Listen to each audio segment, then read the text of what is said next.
এসো বসো এখানে।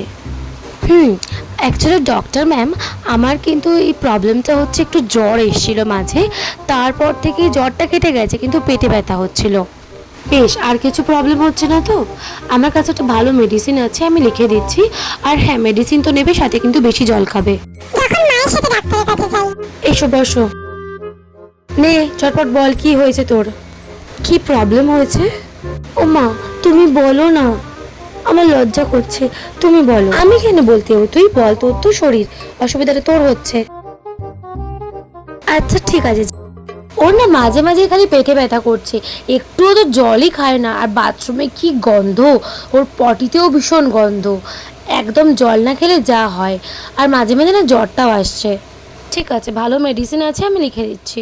টাইম টু টাইম নিলে ও ঠিকঠাক হয়ে যাবে একদমই। মা সব জায়গায় তৈরি আমার প্রেস্টিজ পুরো হ্যাম্পার করার জন্যে।